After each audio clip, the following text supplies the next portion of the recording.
Hello, welcome to Real News Live this beautiful Friday evening. A lot going on today. Hi, BK, or Brian Boone. Hi, Debbie. Hi, Nana. Hi, Debbie. Hi, Brenda. Hi, Elaine. Hi, Linda. Hi, Kevin. Hi, Matt. Hi, Tia. How you guys doing tonight? Please hit that share button if you can. Share this out everywhere.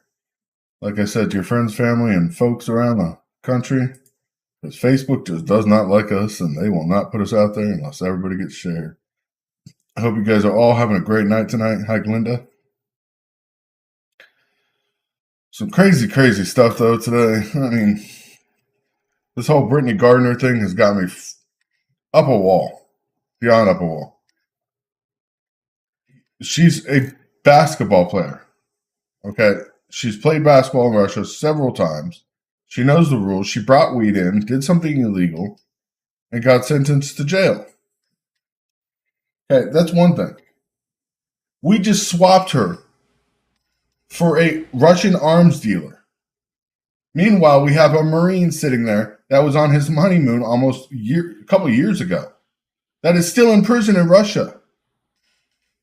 We didn't try to get him out. That's not a concern.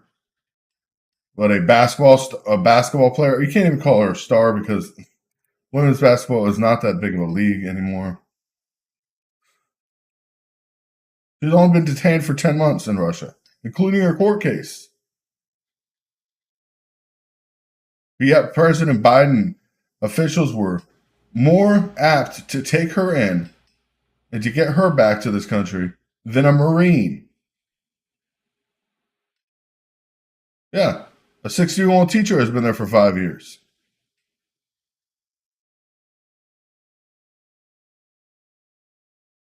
Yeah, she plays basketball in Russia during her off season. That's what I'm saying. It's not right. It's ridiculous.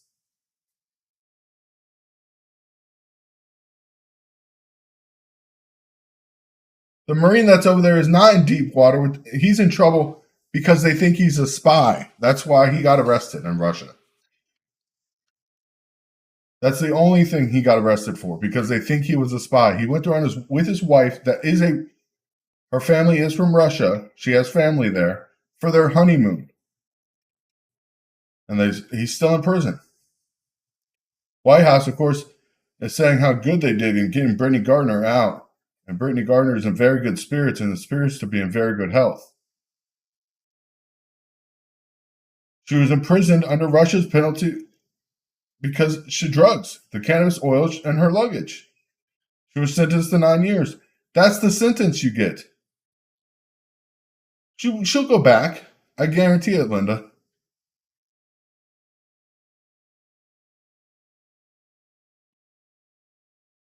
Oh, William, I hope you feel better, man. Glad you're with us, but I really hope you feel better. This is disgraceful.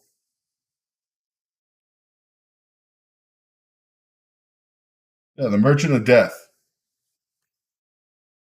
The Merchant of Death we traded for a basketball player on drug charges, which she knew it was illegal to bring them there in the first place. This wasn't her first time. The first time they gave her a warning. This is her second time trying to do the same thing. Instead, we let Victor Bout out. Victor Bout, the notorious international arms dealer.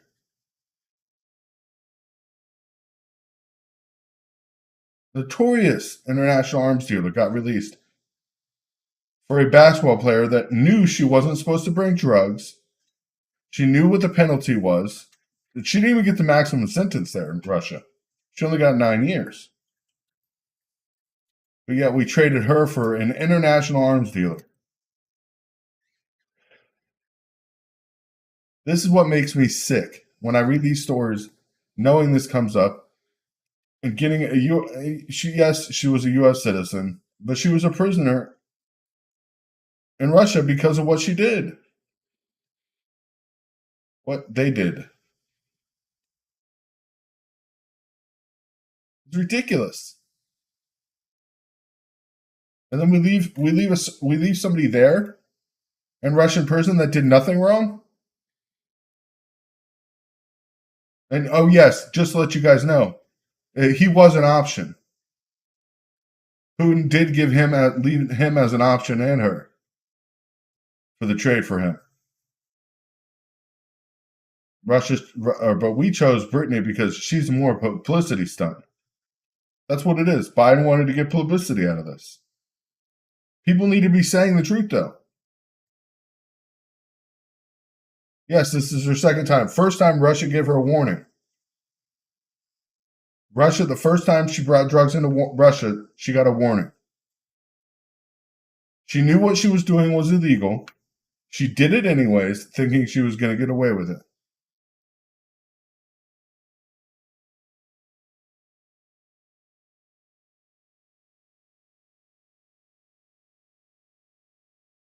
I don't care if she's a man, woman, or child. I don't care what she is. We have a U.S. Marine sitting in prison there for nothing, for going there on his honeymoon. That's what makes me mad. Yeah, the F-16s we're selling to Turkey. Guarantee those end up. Guarantee. It is a desperate attempt at nothing. Biden said he's glad that he's able to say Brittany is home and she's in good spirits. He dismissed the trial that landed her in prison, saying that she didn't ask for special treatment. She did ask for special treatment. She tried to do something illegal twice. The second time she was charged for it.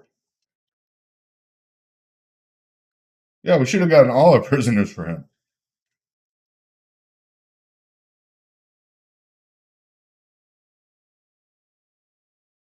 Oh, this is ridiculous. We left retired U.S. Marine Paul imprisoned in Russia. He's been in Russian custody for nearly 4 years. He was convicted of espionage charges, which he was there on a honeymoon with his wife. He's been there for 4 years now. And basically, what Biden tried to say is, we're not forgetting about Paul. We will never give up. But yet, Paul was one of the options they had to get for this guy.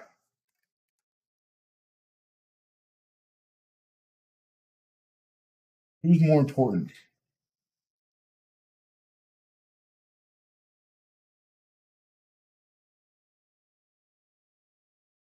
A white male Marine that did nothing wrong except for go to a honeymoon with his wife. It's clear that Biden doesn't care about what's really the people that really matter. Of course, the U.S. officials are trying to tell reporters that Gardner and Whelan, or the Marine Paul Whelan, was a non-starter for an exchange for bout.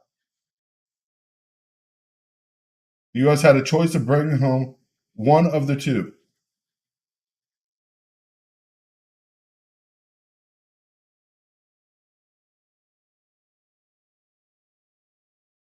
One of the two. And they chose her. Hi, Billy. How you doing tonight? Yeah, they trying to lie and say there was no option. You know what? International press is obviously much more over this story than she is, or the United States is allowing people to see. Yeah, Billy, you could call in anytime if you want to talk about the case. Anybody's able to call in here. It's crazy, though. It is absolutely ridiculous.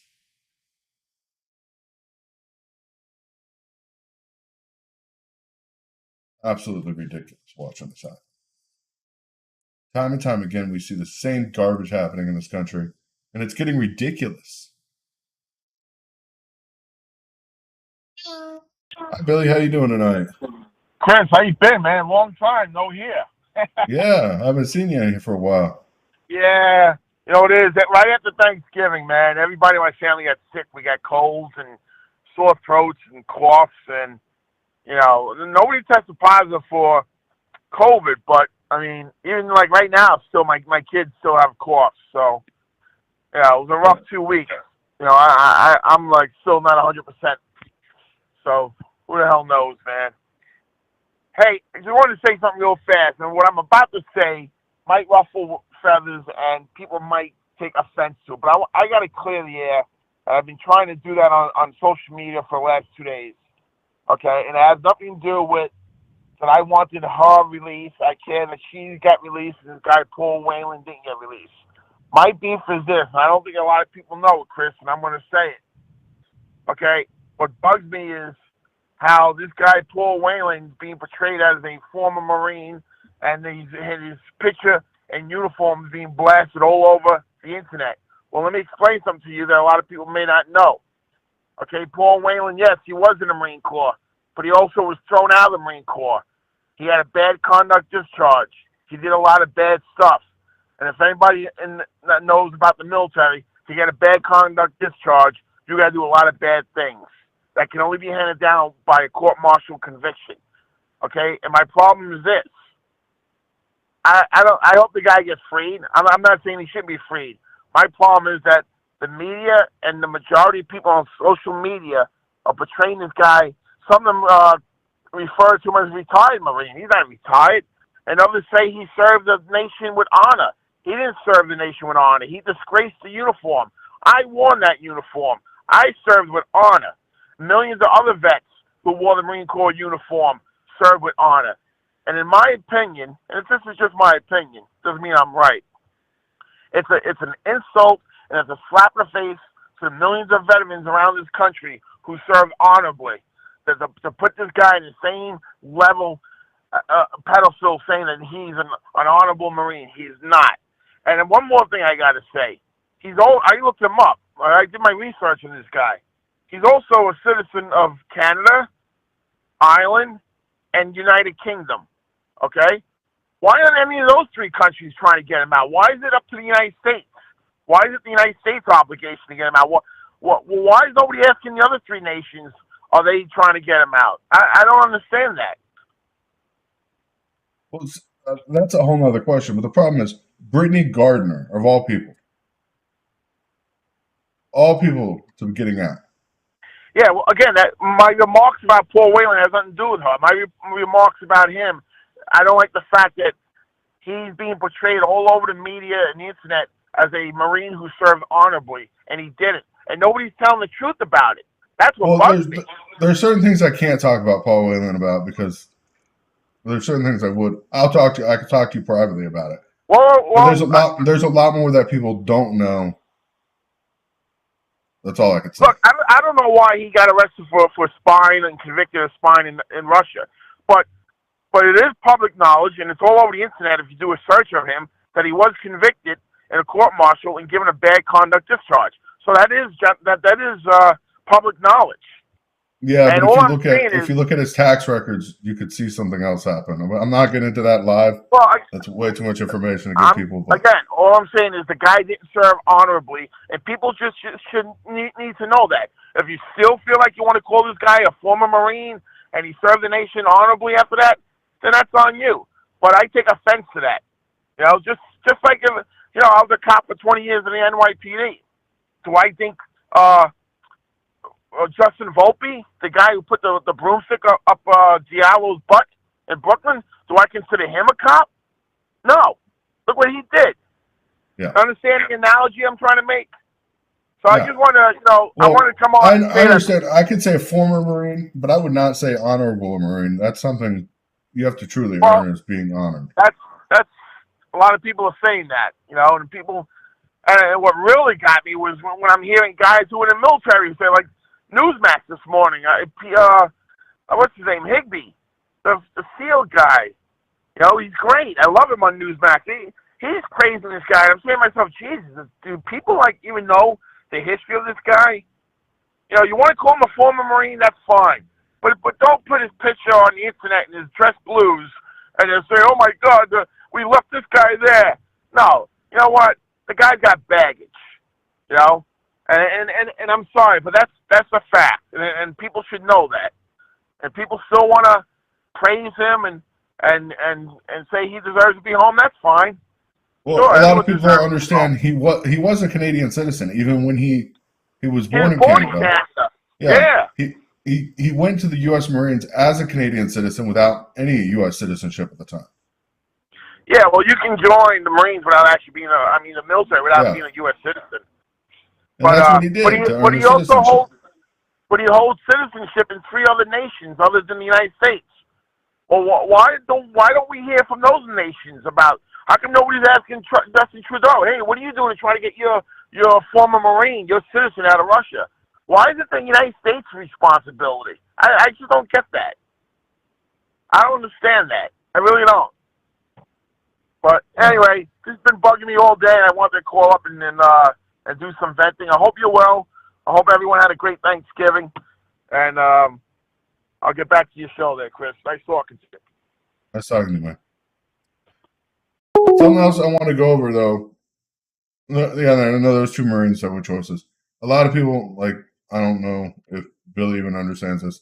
He did go and serve in the Marines in 1994. He did get a dishonorable discharge, but he did re-enlist. He was back in service in 2003 to 2008, and he served in Iraq.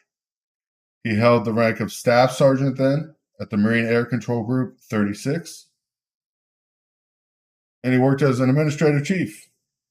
He was part of Operation Freedom. And then when he left there, he was sentenced to a 60-day restriction, reduced pay grade to an E4, and a bad conduct discharge.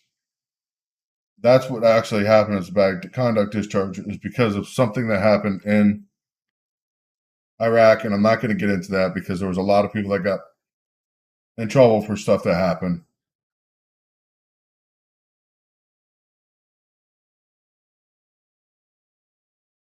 Yeah, well, it's crazy. He was a reservist and he got a bad conduct discharge the second time. He got a court martial in January of 2008 related to theft of property in Afghanistan. That's all I'm going to get into. I'm not going to talk about what he stole, but he actually went on to go work for the U.S. government in a different branch, in a different way. I'll tell you this, he works for the Bob Warner Group. That's all I'm going to say, because if you guys look that up, Bob and Warner Group, that's in Canada. It's actually based out of Michigan, but most of them work within Canada. They have contracts with law enforcement throughout many countries. They do a lot of stuff that U.S. government won't let him. Or working for the government directly won't let you do. But this is just crazy that he's still in prison. And we got Brittany Garner. I'm not getting into how he re-enlisted. I'm not getting into why he was discharged the first time.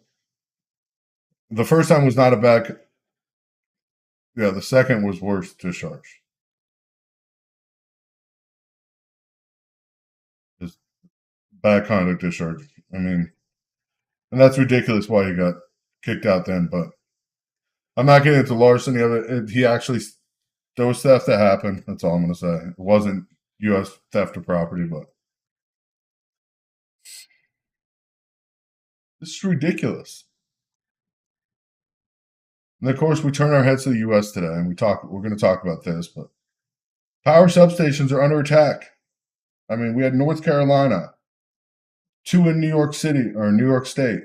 Now, Washington, Oregon. Power substation under attack in Washington, Oregon, as power companies are on high alert after reports of a physical attack on substations in Oregon and Washington. Now, the warnings come after attacks, of course, on North Carolina, left tens of thousands of people without power there. At least 5 substations have been targeted now in Washington and in Oregon so far. Speculation that some activity could be linked to online calls that attack critical infrastructure and ramping up the following midterm elections. This is happening not just in one state now. Now we have 4 states this is actively happening. 4 states. This is actively happening. And within recent attacks, the reports of local power substations in Oregon and Washington sounds like a repeat of something the country was experiencing or has been experiencing, stretching back, following back when Oklahoma City bombings happened, when they attacked the power stations before they actually did the bombing of the city. I mean, the attacks in infrastructure have been on the radar for extremists and anti-government groups for a good 30 years. A lot of people don't know is how many plots in the 1990s were started or were thwarted by the FBI. Now they're so tied up in trying to investigate Trump and trying to get Trump on the hook for something. A lot of these plots are getting through. The FBI is not there to do their job. It's unclear how much damage is going to be done. And recent damage to several substations. And federal memo states that during the recent physical attack, suspects utilized hand tools, arson, and firearms and metal chains in just Oregon and Washington. I mean, substations aren't guarded with very little surveillance. It's considered relatively a soft target, easy to take. It's just, this is getting worse.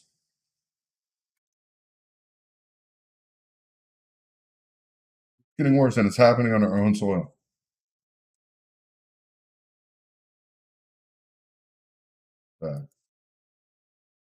Inflation, of course, is not slowing down. Inflation's still at 7.4% for November. That's what the inflation numbers came out as. For wholesale inflation, not just retail inflation. That's wholesale. That's before it gets to the retail market. So that's before the pay raises they gave their employees that are costing another 0.3% to consumers.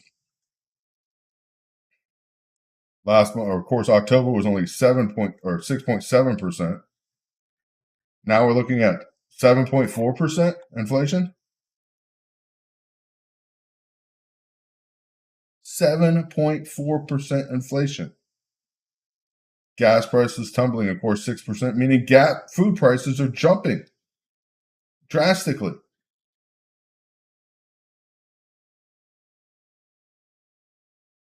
If gas prices tumbled 6% last month and inflation still went up 7.4%, that means food prices went up 12% or greater.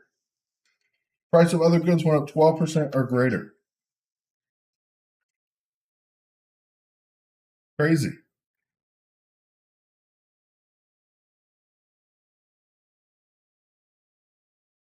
It's happening.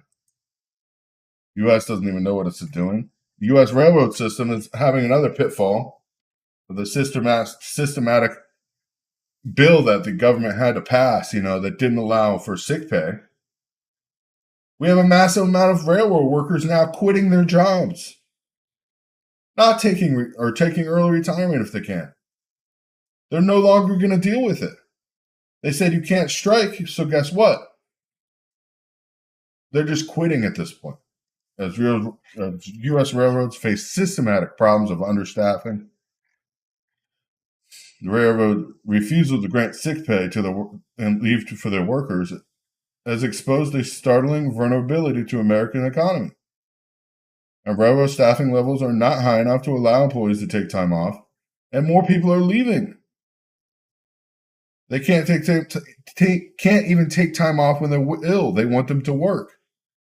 So they're now just leaving. While Congress blocked the strike, so it can't strike, doesn't stop them from quitting. I mean, the company, over the last 4 years, they've been trying to negotiate sick time pay, and they have not received it. This is just an utterly disgusting event.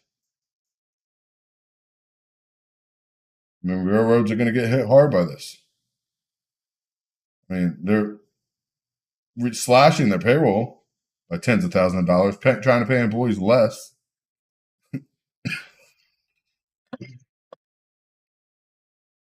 Oh my gosh, it's just ridiculous. And the railroad thinks it's fine. They think it's prevalent in manufacturing, healthcare, nursing homes, and pharmaceuticals, retail, that people just don't get sick time off.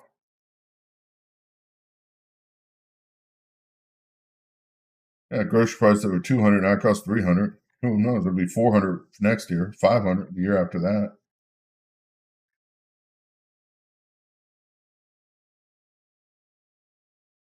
I mean, the witnessing people living on assisted living facilities have to wait 45 minutes to go to the bathroom because there's not even enough people working there. Because these companies are trying to cut their payroll to make as much money as possible while they still can make money. Apple's not going to be around for long. I'll just be honest about that. It's just sad though. All these companies trying to operate, robots are not, or workers are not robots.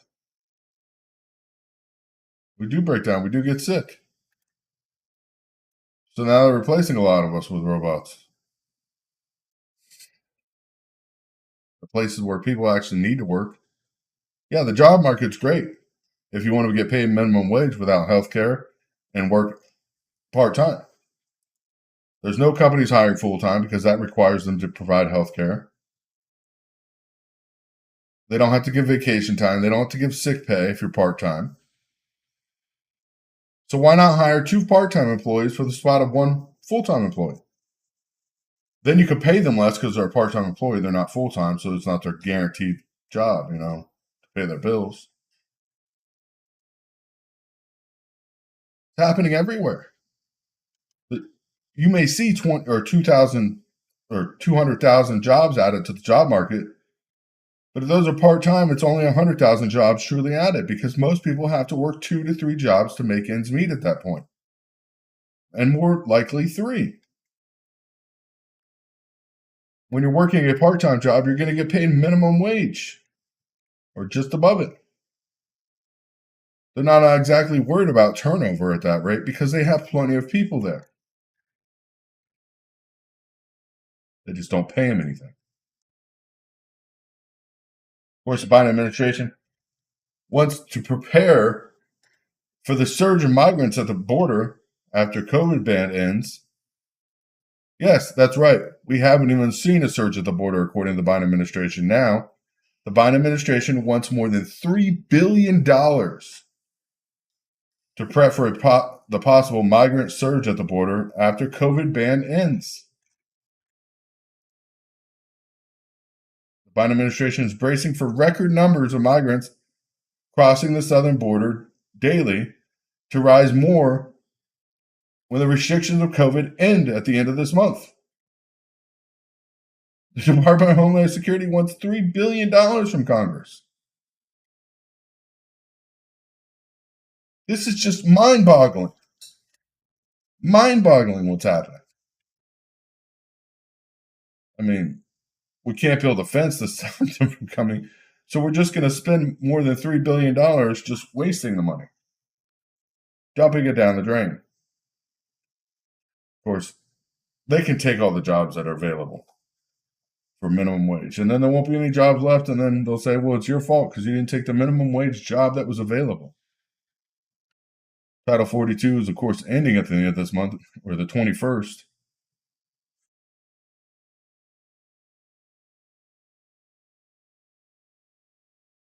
Yeah, put in welcome stations to get them lined up with their checks and their housing and their food stamps and their medical insurance. Americans don't even qualify for all that. I mean, we're looking at right now, we're averaging around 8,000 people a day crossing the border illegally, undocumented crossings that get through, that we don't stop. There's around 8,000 people a day. And they're looking for that number to double or maybe even triple after the 21st. 8,000 people a day illegally entering the country. That's not a little drop in the bucket. That's a big number. It's sad. It's sad because these are the illegal people that aren't counted at the border. It's not like this is the total number of people we'll ever see cross into the country. No. This is the people we're not accounting for. 3 million people a year.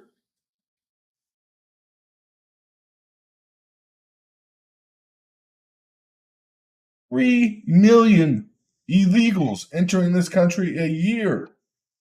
Undocumented, not stopped at the border. Undocumented workers. The Biden administration just wants to throw money at them.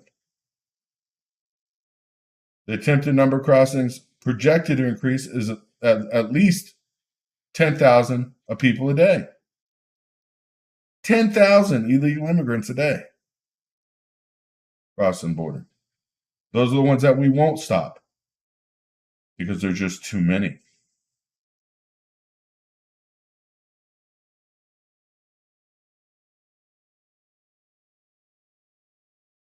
Yeah.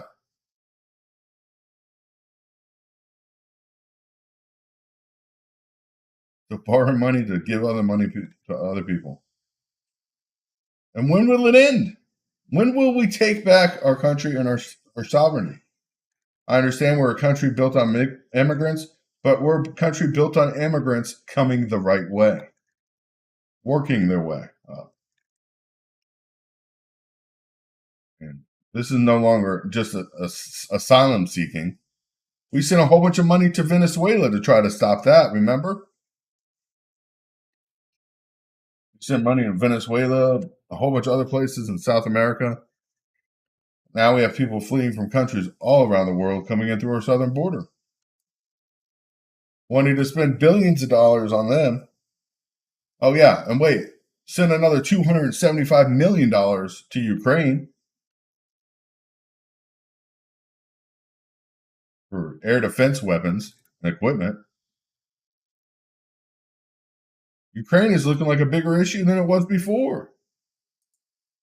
As the U.S., of course, is warning of the expansion of Russia's and Iran's military partnership, NATO, of course, is concerned and fears that the Ukraine war is going to broaden into a wider conflict, especially after seeing what the U.S. and everybody else is getting ready to do. There's no doubt that a full-fledged war is possible, that it involves more countries in Europe and becoming a full-fledged war in Europe. This is NATO talking. They know what's happening. NATO allies are effectively becoming a party to the conflict by providing so many weapons and ammunition to Ukraine, training its troops, feeding its military intelligence to attack Russian forces.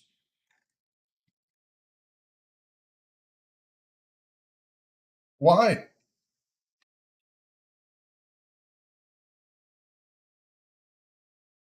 We're the worst ones of all of it. Putin suggested Moscow might think about using what he describes as a U.S. concept of preemptive strike. Yes, speaking about a disarming strike, maybe it's worth thinking about adopting these ideas developed by the U.S. counterparts. They're ideas of ensuring their security, he said. Basically saying maybe target the United States. Do what you have to do. So-called preemptive global strike capability that envisions hitting the adversary's strategic targets with precision-guided conventional weapons anywhere in the world within an hour. Putin noted such a strike could knock out command facilities around the globe. He is not talking about just one country.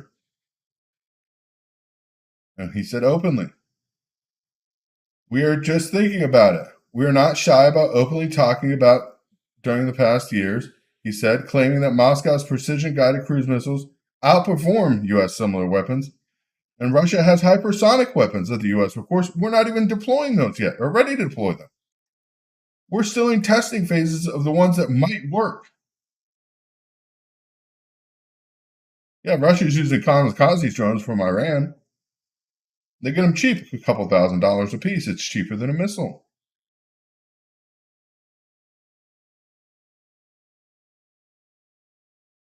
This is ridiculous. The United States needs to step back and look at what's happening. They are drawing us into a war we do not want to be a part of. I don't want to be a part of it.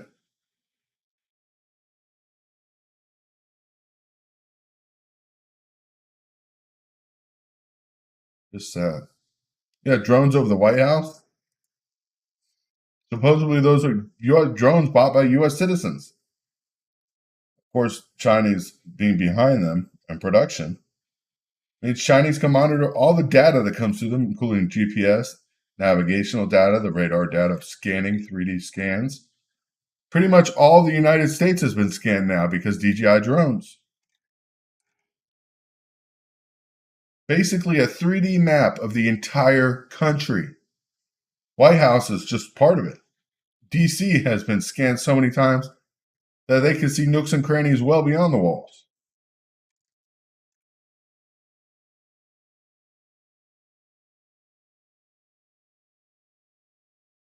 Those drones can easily blow up buildings, yes. The kamikaze drones, not the ones that are in DC. It's sad. It is just ridiculous at some point. You got to say it. Facts are facts.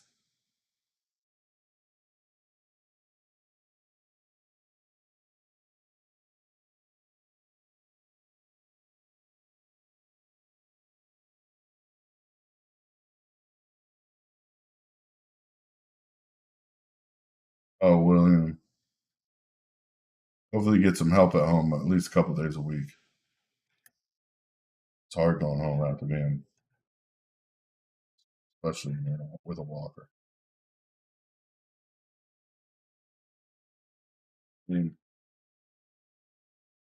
I don't even know what to say at this point, other than hope for the best. Really hope for the best.